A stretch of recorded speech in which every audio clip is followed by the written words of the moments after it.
Polio Pioneer, Dr. Jonas Salk, and the Polio Vaccine, written for PJ Library. People at the Victory Parade in New York City cheered, "Hip hip hooray, hip hip hooray, the war's over." It was 1918.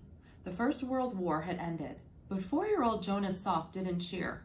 Jonas saw injured and wounded soldiers. He saw soldiers unable to walk. Jonas Salk was a kid who saw things differently. While friends played games, Jonas read and read. But when they needed a referee, they asked Jonas for help. He knew the rules and applied them fairly. Jonas's family was Jewish. They fled Russia and Lithuania to escape religious persecution. They came to America seeking safer, better lives. His mother, Dora, had little formal education. After coming to America, she learned to speak English, but when Jonas was a child, she could read and write only in Yiddish. His father, Daniel, was an excellent lace maker, but he was often out of work, and there was never enough money. Yet, Dora and Daniel taught their children the importance of education, of kindness, and of doing good works. Jonas prayed that he might someday help make the world a better place. Jonas attended the City College of New York, where tuition was free and where, unlike many other colleges and universities, Jews were welcome. There he discovered chemistry. Jonas hoped that by understanding science, he could make medicines that would help people. He decided to go to medical school to become a doctor and researcher. After medical school, Dr. Jonas Salk worked with his teacher and friend, Dr. Thomas Francis. They were seeking a medicine to protect people from influenza, the flu, which in 1918 killed millions of people around the world. Substances known as vaccines had already been made to help protect people against other diseases. Dr. Salk and Dr. Francis had an idea. What if a person was given some flu virus that was killed by chemicals so it could not cause disease? Then could that person's body practice fighting the flu? Could that person's body learn to fight the flu virus and win? Dr. Salk and Dr. Francis thought it could. Dr. Francis and Dr. Salk's flu vaccine worked. Their flu shot helped prevent people from getting the flu. It helped give people immunity to the flu. Since then, flu shots have saved thousands of lives each year.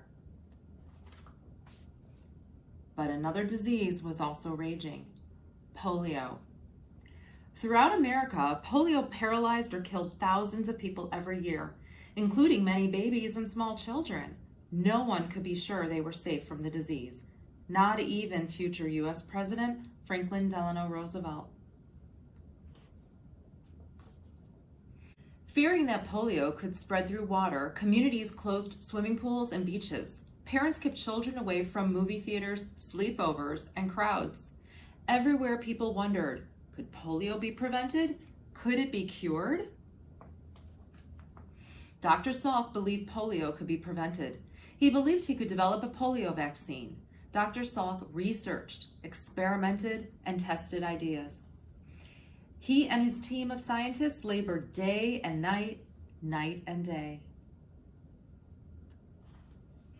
Dr. Salk and his team studied different types of polio viruses. Just as with the flu vaccine, they killed the polio viruses with chemicals so the viruses couldn't cause disease.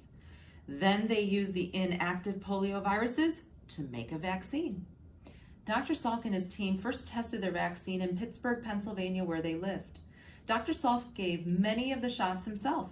The vaccine appeared safe and seemed to strengthen the body's defense against polio, but would it actually prevent polio? A larger test with many more participants was needed. Dr. Francis joined in to oversee the larger test.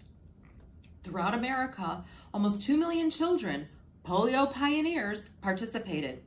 On April 12, 1955, Dr. Francis announced to the world, "The vaccine works! Polio could be conquered."